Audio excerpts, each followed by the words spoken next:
We are now live. I feel like saying good morning, everybody, because it's morning for me, and I know for you, Dr. Quinn, it's not. It's evening where you are, and Yep. so warmly welcome everybody. This is Cocktails and Courageous Conversations. This is the after work webinar where we are hanging out in a bar having for me it's a cup of tea. Are you having a cocktail today, Dr. Quayle? Dr. Of the Quayle? water variety. Dr. Dr. Quayle Quayle? is drinking water. Dr. Quayle. Dr. Quayle is drinking. So here, yeah, sorry about that. So we're drinking water, and here, like, some people ask me, why are we doing this? Like, why are we even doing this? And I was like, I wanted to tell you guys about this again. That when I am on all these conferences, sometimes or most of the times we're in these very academic contexts, and I love that. And I also love the part where we hang out in the bar and have a glass of water or a cocktail or a cup of coffee or whatever, and talk a little more informally. And so this is why I love setting it up like this. And today I have the honor of being with you, Hayley. I'm going to be very informal here because when we are very formal, Dr. Quinn, and informally, Hayley, and I like Hayley. yeah, exactly. And so we are. I am so passionate about the topics of this, and I am really. I know you a little bit, and I want you to share with me in the group, like, who is Dr. Hayley D Quinn? Would you start like by presenting yourself so that people know who you are? Yeah, absolutely. Gosh, isn't that a big question? Who am I? Oh, First of yes. all, I'm a very imperfect human being, and I love myself with all my imperfections. But that has been a very long journey to get to that place. Yeah. So I am a wife later in life to my darling husband. I'm a mum of a gorgeous adult son who I was a single parent to for 13 years. I am in my training. I'm a clinical psychologist. I'm a supervisor for allied health professionals. I do training in CFT, and I'm also a business coach for service based businesses. So I originally started my life in the UK, and about 28 years ago now, I got on a plane quite impulsively and came to Australia, fell in love with the place, and have lived here and call this my home. So that's kind of the nutshell of who I am. Yeah, yeah. And one of the things that like when I think about you, because I know that you're a clinician, like I know that you do therapy and CFT, and that you're like into contextual therapies, and I want to talk about the part you're also helping, like colleagues like me, help. You are helping other people, other clinicians thrive in their businesses, right? Like, tell me about the business coaching part of your services. What is it that Oh, you with do? with pleasure, with pleasure. I love it. I love it so much. So I started with a practice that was purely clinical clients, and I many years ago had a lot of chronic health issues and a significant period of burnout. So I had to change how I was doing my business, and I continued to do clinical work, but I had also started to incorporate supervision, and then I minimized my clinical load. So I have a very, very small clinical caseload now and a caseload of supervisees, which I really enjoy as well. And what was happening was a lot of the psychologists and allied health professionals were actually asking me questions about how did you set up your business? How do you manage your business? And I was getting really excited by these questions because I love talking about business. Prior to being a psychologist, I had experience in lots of different industries growing up. I also run a building company with my husband. So this was an area that I could really get passionate about that I couldn't do with my clinical client work. So I started talking to supervisees a lot about business, and then realized that there was quite a demand for this. So I kind of separated it and kept my supervision as clinical supervision, and then offer business coaching to people who've got service-based businesses. And I Mm. guess the premise for me is that we need to thrive so our businesses can thrive as well. There's no point in building businesses and not taking care of ourselves, because you don't get to enjoy what you're building. You don't get to enjoy the success, or the success could be quite short lived because we're burning out. Yeah. And the thing is, like, I find this so interesting as well, because I have had kind of the same journey, where so many people ask me, like, how do you set up your business? And I think we need to talk more about this, because many of our colleagues inside of this group and people who will see this do have businesses and struggle to both like set it up and thrive within our business. I often say to myself and to the people that I help with this is that we're so busy working in our business that we forget to work on our business, right? So I just love that. I love that that you are doing this, and I think this is so needed. And when we've done this, like after we have when we have wrapped up today, I will make sure to put your links below the video, so people just know that if you need clinical supervision, Dr. Quinn is your go-to woman, and also if you need business coaching, you can help with that as well, right? Yeah, absolutely. I find that work so nourishing as well, because I love seeing humans, and in my case especially women, thrive and being badass business ladies. I think I just interrupted you. I apologize for that. What were you saying? That's okay. I forget a little bit. Oh, you were saying before that we're so busy working in our businesses that we don't have time to work on our business. And I'd also add to that, we can't make business the priority. We have to make our well-being the priority. Yeah. And then we can work on the business, because if the business is the priority, then we are going to neglect what we need for ourselves as human beings, and again end up in this place where highly likely we're going to be burning out. Yeah. Oh, that's such a brilliant perspective. And so, talking about burnout, so the title of our talk today is using compassion to help you thrive. And you have told me and the group here that you suffered from burnout, or that you had a burnout. Would you be willing to tell us about that? Yeah, absolutely. Look, I spent many years of my life completely disconnected from myself. Yeah. And I was highly self-critical. I was very fortunate. I think in about in 2008, I came across Chris Germer's book, The Mindful Path to Self-Compassion. And at the time I was studying, I was embarking on my PhD. I was a single parent, and I was sometimes working 2 or 3 jobs to pay the bills. So as you can imagine, it's not a long bow to realize that was not going to go so well long term. I thought I was taking care of myself quite well, and I think I was taking care of myself quite well, but obviously that's just a recipe for disaster, really. I was doing too much. I was working too hard, and I was working in the wrong ways as well. And I then came across compassion focused therapy in about 2013, and that started to make a really significant difference for me. As I was learning about the framework, I was embodying that for myself as well. And I'd done the same. I did acceptance commitment therapy training, and again, it's the type of framework that's really best when you embody it for your own life.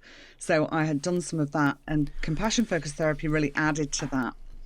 And I just became so much more connected to myself.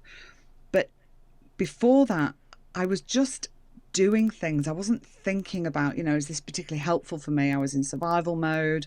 I was go, go, go. How am I going to get this done? I need to see my clients. I need to take care of my son. I need to go back out to work to earn more money.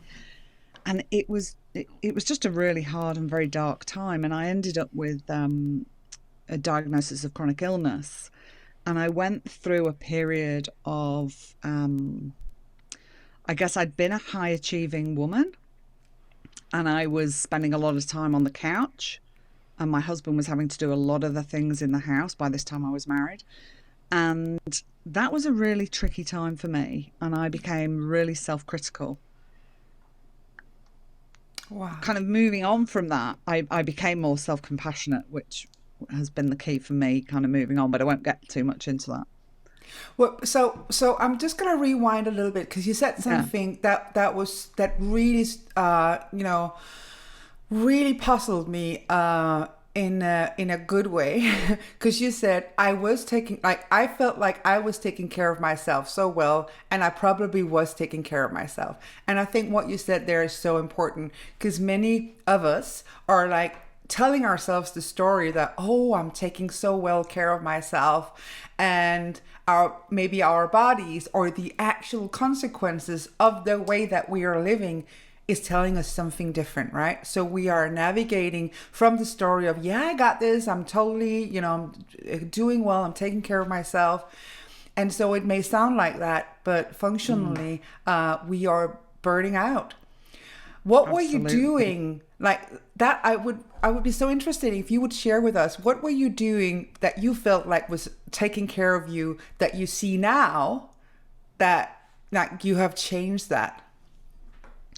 I think some of it was the things that we kind of know are helpful. So I was making sure that I was eating as well as I could.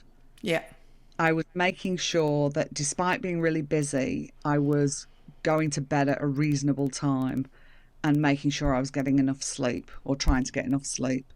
I was engaging with friends and having social connections as much as I could. But there was this fundamental piece missing, which I believe was I just did not have a good relationship with myself. Yes. So when my wisdom, when my wisdom would show up, I'd be like, yeah. I got to do this thing. Yeah. But I could tick some boxes. It's like, oh no, I'm going to the doctor if I need to go to the doctor. I'm eating well. I'm drinking. Actually, no, I wasn't drinking enough water. That's been a lifelong problem for me that I'm still working on. But I was doing lots of things where I could tick the box to say, I'm taking care of myself. But I had that fundamental piece missing. I love what you're saying, and I, we've spoken about this before in other contexts. I think this is so important. So it looked like if we were just watching you, right, we would see you go to bed at a reasonable time. We would see you eat reasonably well. We would see you drink, some water, and all of those things that we could tick off. And what you're saying is, at the same time, your relationship to yourself was not very kind and compassionate. And that's one of the things that I love about you, Hayley, is that this travel, the journey that you have taken, and it's a continuous journey, isn't it? But where you are working on being kinder to yourself. How is that, like, how have you changed that relationship? You said this in the beginning too, that you are loving your imperfections, and it's a continuous work, right? How did you do that work? Because I think that this is what will inspire so many of us to make that change in our relationship towards ourselves. Look, I don't know. I could put that down to one I know. thing. It's certainly been a process, and it's been a process that's happened over years. And fundamentally, for me, bringing compassion into my life has been a game changer. And I knew how to be compassionate to other people, but I was not good at being compassionate to myself, and I certainly wasn't good at receiving compassion from other people. So I think, it's been a process of, some good supervision when I've been doing work with clients and being able to think, oh, something triggered me there, I need to take that to supervision. Having my own therapist and really embodying the frameworks that I work with, and tuning in and just paying attention to myself. I can't remember if I was telling somebody about it or wrote it somewhere, and it's like, how do you get to know yourself? It's a bit like when you meet somebody new. You ask questions of them, and you get curious, and you pay attention, and you're interested. So I guess that's kind of what I did with myself. I started getting curious. Maybe these things, like I left school before my exams, the equivalent, I don't know what the equivalent is for you, but in Australia it would be the equivalent of grade 10. And you normally go to grade 12. So I left school prior to that. And for years, I just called myself a school dropout. Yeah. Until I realised that's not very kind. And it took me until my 4th year of my PhD to stop thinking that I was stupid. Oh. I'm like, well, I don't think you get into a PhD if you don't have a level of intelligence. So I was able to kind of go, actually, that's just not a true statement. So I started questioning things about the beliefs that I held about myself and the beliefs I held about myself in the world. And just started this daily practice of kind of checking in and listening to what I was actually saying and seeing if I could make sense of that and over time, I realized that actually that's my wisdom and I've got a lot of it. And if I can slow down and pay attention to myself and I can kind of calm my nervous system, I can listen to this wisdom that I have inside of me, and I can connect with this compassionate part of myself. And she really helps me make great decisions for my life. Yeah. And I think that, I'm very moved right now, because I think that I am so, I say this in the most loving and kind and respectful way. I'm so proud of you. I am so proud of you for doing this journey, for taking on this journey, and for changing your relationship with yourself. And I know that this is what you are helping others do, like regardless of business or not. This is one of the things that you are helping change in this world, how people relate to themselves and how they, respond to themselves.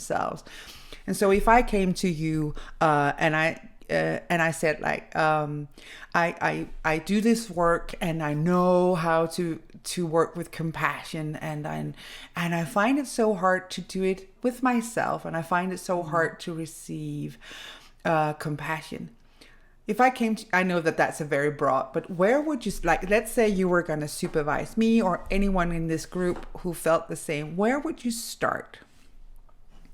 Okay, so I guess we need to look at some of this. Might be that people need to access therapy for some of the stuff that perhaps wouldn't be supervisory. But if it was in the terms of supervision, I guess one of the first things I say with people is remembering that the role that you have is a role you've chosen that's just one aspect of your life, yeah? You are not the therapist, psychologist, whatever your title is. And, we all have this innate quality of being compassionate. And certainly as helping professionals, we're very good at offering that compassion to other people. And it's really common, I think, that we don't find that very easy to be compassionate to ourselves. So I guess some of it depends on, I guess, where you're coming from with it. And what are the kind of blocks? In CFT, we work a lot with fears, blocks and resistances to compassion. So starting to help people understand what are the blocks that are getting in the way of them offering that to themselves. But also I'll talk to people about, what is this costing you? Yeah. What is this costing you if you just keep offering to your clients or your business? Because whilst it's not a therapeutic context, with the business coaching, I still use these same frameworks, these same principles. And it's like, well, what is it costing you if you don't do that? Yeah. And I guess it's a little hard to answer because it would depend on what you're then saying to me. Of course, of course. Yeah. And so what you're doing is that you're asking, like, what is it that you're doing right now? And how is that working for you? What are the costs of the way that you're relating to yourself right now? Mm-hmm. And of course, like, this is contextual, right? Your answer would depend on my answer, etc., etc. Yeah. but basically, what you're saying is, or what I'm hearing is that you're doing an analysis of, like, what is it that you're telling yourself? How are you responding, and how does that work for you? And how might we change that way of responding in a way that works better for you in the long run? And another thing you said that I really love, like, you work as a psychologist. You are not, or whatever profession that you have. Yeah. It's one of your many roles in life. You are not your business. You have a business, right? Absolutely. And I think this is so important because often we may feel like failures if we do something that we're not proud on within an area of our lives. We take it out on our, like, all areas, and then we are a complete failure in all areas, whilst we might have made a little mistake within one area of our lives. Yeah, I think this is so important. This is so important, Hayley. And how. What were the things that you were telling yourself? I heard that you told yourself that you were not smart enough. What else were you telling yourself when you were that place? I had a brutal self-critic growing up. Yeah. Brutal self-critic. Yeah. What wouldn't I have been telling myself, Ricky? I honestly, I look back and it brings up sadness for that younger Yeah. version of myself, because I was really hard on myself. I Yeah. was really highly perfectionistic, very hard on myself, didn't feel like I was good enough. Yeah. Had this narrative because I had this thing of, I dropped out of school. Of course I'm stupid. Yeah. There was stuff there that I could kind of lean on and say, well, yeah, of course I'm stupid. Even though I'd got into university, I'd got my degree, I'd got into a PhD.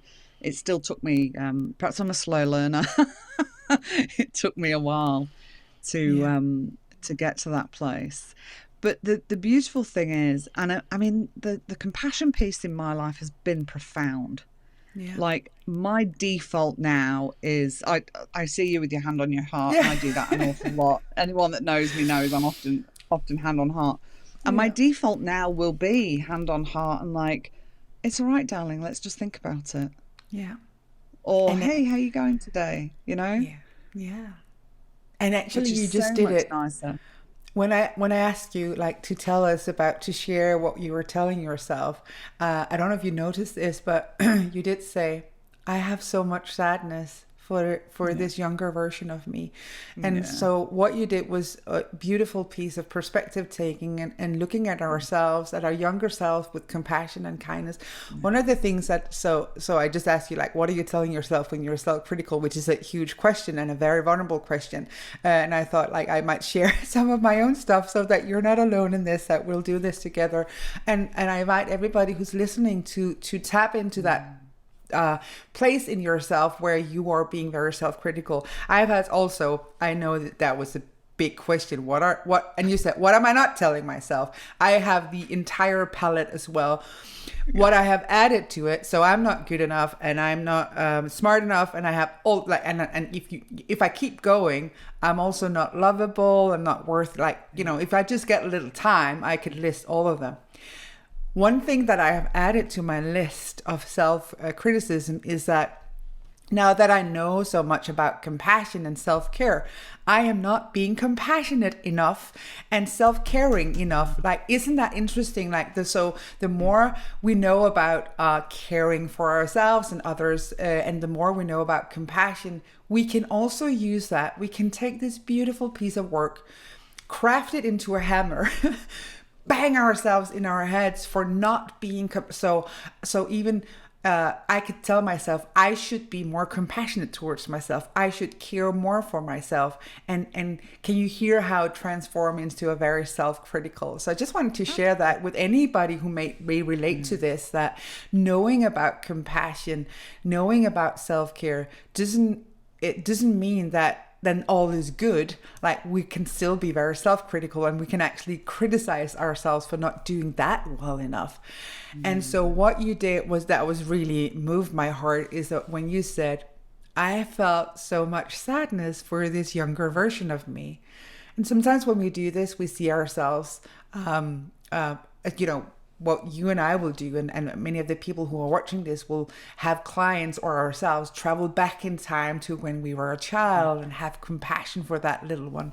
And I just wanted to add, our younger self could be like me 5 minutes ago. It doesn't have to be that exactly. And I know that you were an adult when you were not I'm guessing you've been struggling all your life as well, right? But when you transformed your life, you were an adult. And so that younger version of you was very grown up and had a child and all of that. So I just wanted to add that, like, the younger version of us might be 2 minutes old, 5 minutes old. It's just, 5 minutes ago, 2 minutes ago, or 5 minutes ago, or 40 years ago. Yeah. Absolutely. It's such an important point.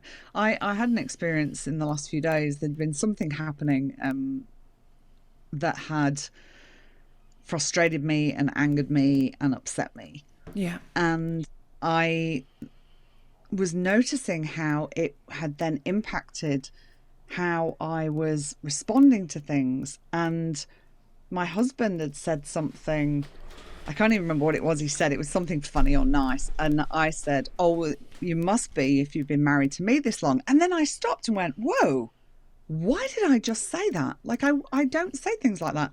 We both feel very grateful for being married to each other. And I don't have this thing of like, oh, you must be very kind or pitying to be married to me or anything. And then my assistant said something this afternoon about, you're a really smart woman. And I said, well, I don't know about that. And then I went, hang on a minute. Yeah. Why am I doing this? And then I had the conversation with her and I said to her, that's amazing. This is from something that has bothered me over the last few days, that has seeped into me, Yeah. that has allowed this feeling of who I am Yeah. to reemerge. Now, what she said to me, and I was really grateful for it, she said, gosh, but how lovely that you caught it so quickly. Yeah. And that for me has been one of the pieces of course, I still have moments of being self-critical. I'm as human as the next person. But what this work around compassion has allowed me to do is notice it and catch it quickly and then say, oh, darling, I didn't mean to speak of you like that. That's, I'm sorry. And actually offer myself some compassion and recognize and understand why that has seeped in. But gosh, it's insidious. It seeps into you, I think. Yeah. And I love what you're saying, because we cannot not do that. Like being absolutely non-critical is like, that is setting the bar too high, right? As you said, it's like it happens on autopilot, and we're let's not go into that, but like due to our ability to language, and this is a human, and it's absolutely normal, and very hurtful. And what you're saying, I love that. If we practice the skill of catching it, noticing it, and change, and then like when we notice that, talking to ourselves with compassion and kindness, and saying, well, that was hard. Like, you were being hard on you. I'm sorry. Hey, me, I'm sorry for being hard on me. I think that is such a beautiful part of it. And so would you say, I get this question a lot, and I always be curious to your answer, is that people often ask me, does that mean then I should just stand in front of the mirror and say, oh, I'm so smart, I'm so pretty, I'm so wonderful? I know how I would respond to that. What would be your take? Like, let's say somebody said, like, is that what you're telling me, Dr. Quinn? Should I just tell myself that I'm amazing? What would be your answer to that? Well, the first thing I'd say is, you do you. And if that's what's going to be helpful for you, then go do it. Absolutely. Yeah. It's not what I do. But what I do is I check in with myself regularly and ask how I'm going. And then I also do things like remind myself of the things that I have enjoyed about what I've been doing, the things that I'm proud of about myself. And that might not be that I sit there and just do that as a list. Although I have started over the last few years, when I do something that I'm proud of myself for, and that might be in a business achievement, it might be in a personal relationship, it might just be something I've changed about myself, I do have a note that I keep that for the whole year, and then I reflect on it on New Year's Eve. And I've quite enjoyed that practice, because it's better than when you're in that place when you're very self-critical, and I certainly used to do this, I'd then go collecting evidence of why I'm so crap. So now I collect evidence of why I'm so wonderful. But of things that actually stop. What did you see that? Did you when you said that? We can't even say that. That thinks, that fear of judgment of like, what will people think if Hayley's on there saying, I think I'm wonderful? Yes. Like, hello, self-critical choir. It just came into the room while you were actually talking. And listen, we were celebrating your wins. Like, you were. And here's the thing. Yeah. Here's the brave thing, okay? I think I am remarkable, inspiring, and fabulous. And it has taken me a long, long time to get to that place. And some of that has been listening to feedback from other people. And the amount of times I've had somebody say to me or send me a message Or my PhD office mate, when I walked in the office one day during our PhD, and he had written on the whiteboard, "You inspire me." Yeah. And so I'm owning it. I have lots of people say that I've inspired them, and now I own it. But there is this part of me that's like, oh, we're not designed for that. The society we're in isn't designed for that. We're supposed to be humble and not, you know, and especially here in Australia, we have something called tall poppy syndrome. I don't know if you know of that over there. Yeah. Where people will try and cut you down if you're successful. It's really sad, actually. I'm overwhelmed, not overwhelmed, but I am having all of these emotions, and I'm very moved by what you just did and what you just said and what you just modeled to us, Hayley, and I think I just love that we caught it. You were saying, you know, how wonderful. Well, you did something immediately, and the thing is, I think this is so important that we feel like we can be so let's say then now we mastered the skill of having kindness and compassion towards ourselves and speaking to ourselves kindly. And then now there's the story, we should do this in private, right? I can tell myself that I am fabulous. I just can't say it loud, because then just listen to the critic is everywhere, like within us and around us. And I am just so proud of you for just like right now on camera, saying it out loud, risking that people will, you know, have all these opinions about that.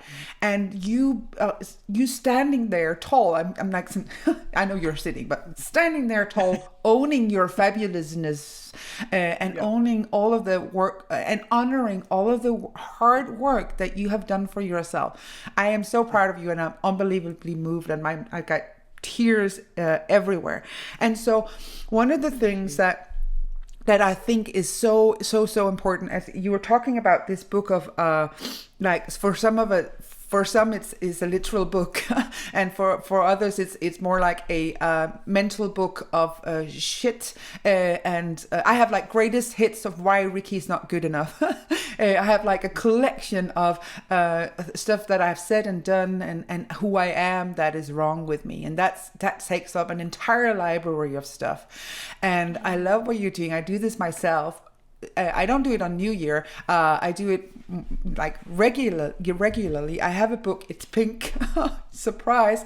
It's a pink book that I bought, and I was like, oh, this is just so pretty. And I write down stuff, as you do, that I'm proud of, or maybe somebody said something to me, or I felt like this, I nailed it.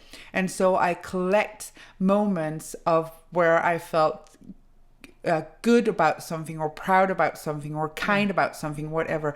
And so I love that you said that, because I think like collecting all of these moments of kindness and accumulating that over time is so important.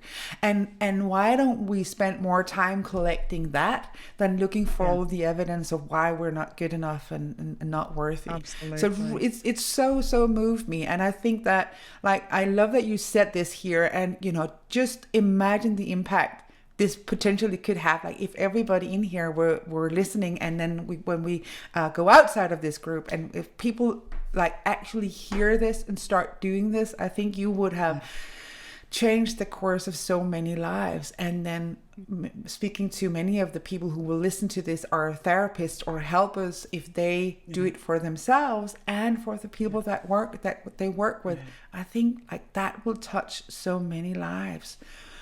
How do we? Beautiful possibility of impact. And I have a thing on my email and my phone as well, where I've got a folder that's called positive feedback. And if I do get people messaging me or sending a text or whatever, then I store them in there. But the process for New Year's Eve, like I write the stuff down throughout the year. But then on New Year's Eve, I just have some quiet reflection time, and I go over it and I think about the year that I've had. And that's a really nice reminder, because I think most of us, we do forget a lot of the things that we do, right? Yes. Particularly if they're things that we felt proud of in the moment. We're more likely perhaps to remember the negative things. We have that inbuilt negativity bias, of course, which is always so handy for a human. And how do you? So New Year is coming, right? It's right at the moment of this recording. It's very close.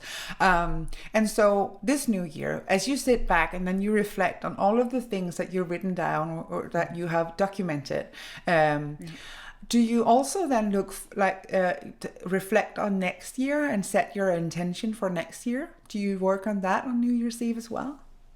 Yeah, I'll do a bit of both. I certainly do the reflection and I'll think about stuff. I try not to get too caught up in I'm going to set, New Year's resolutions, because I think we all realise that they're not actually that helpful.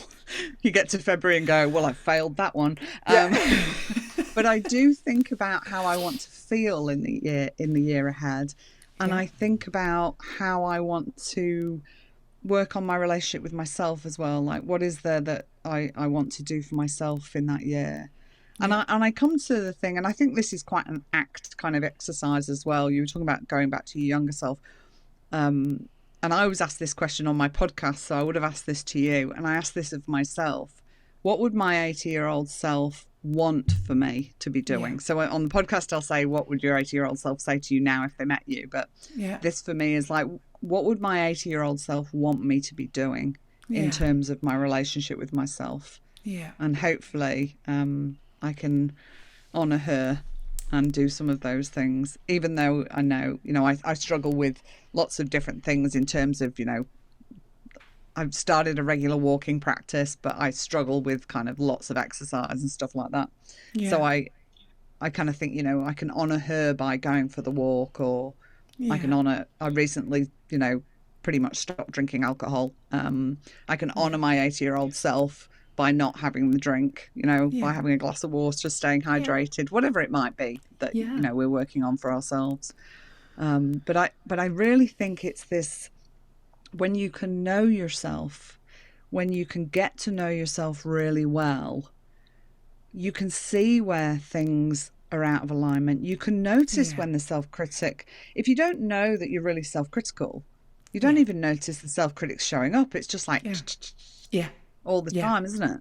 Yeah. If you get to know yourself really well and your self-criticism drops, like mine has, and I'm far more self-compassionate, when the critic shows up, it's like, whoa, hello, where have you come from? Yeah. So do you have compassion for your critic? Absolutely. Yeah. Absolutely.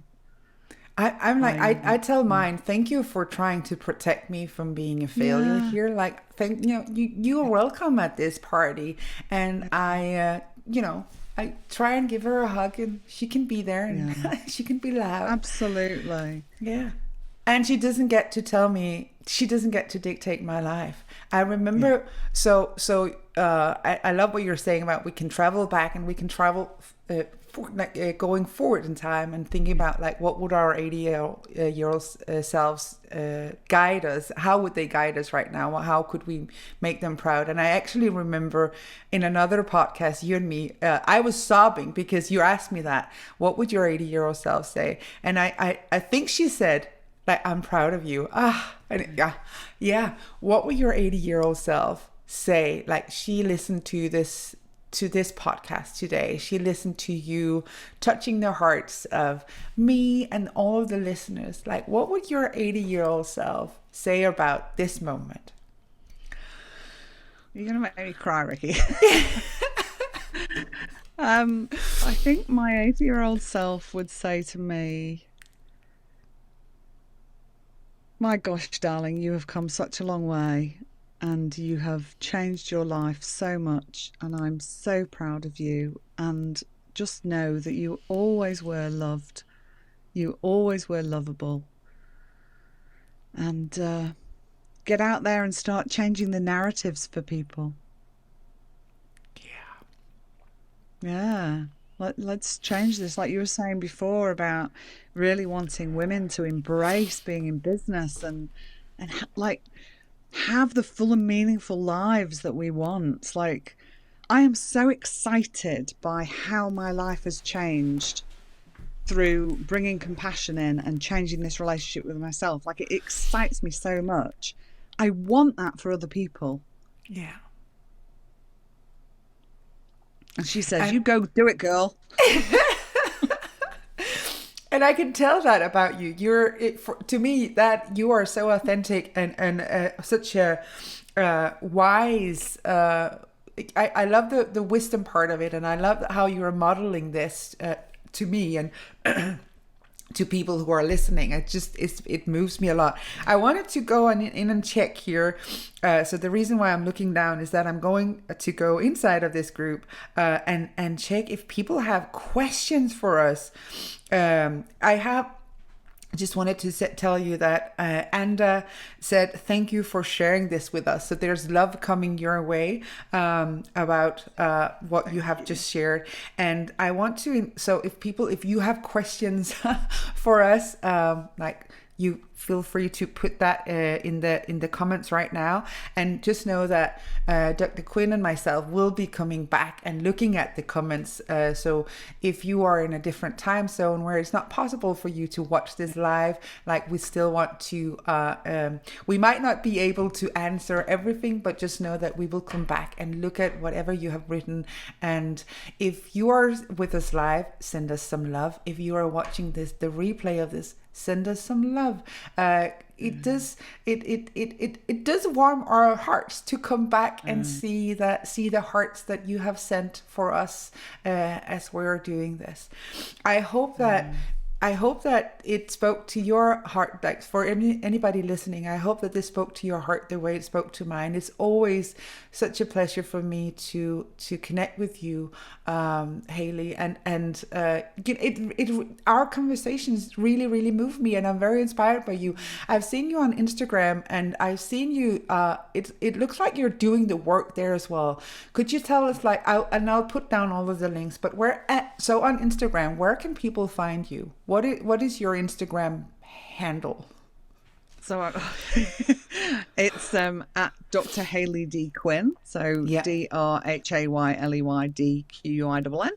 Yeah. And then I share content from Instagram to Facebook. It doesn't tend to be different in Facebook. It's the same stuff. And that for me is part of my sustainability of my business. I can't be on all the things doing all different stuff. I'm in LinkedIn.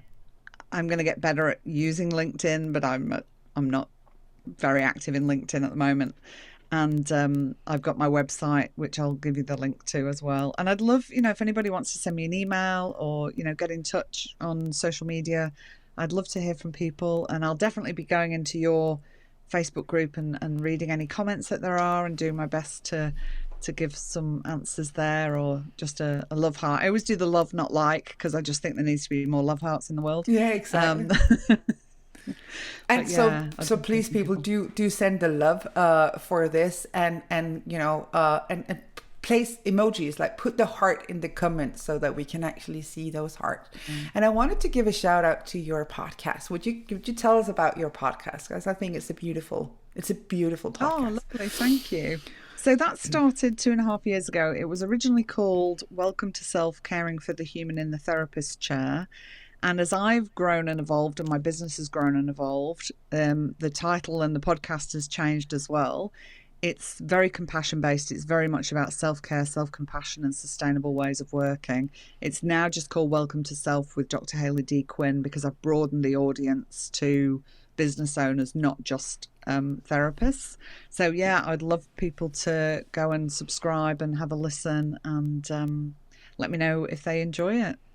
Yeah. And of course you're on there, so there's a wonderful episode with you, Rikke, so they can go check that out as well. Well, thank you so much for that. So I really love that you are here, and I love that I got the opportunity to put you in, put you in front of this beautiful group. I see this group as my extended family, a large family of very compassionate practitioners from all over the world. And I'm so, I cannot say this enough. I'm so proud of you and the journey, and it moves me profoundly to see you shine.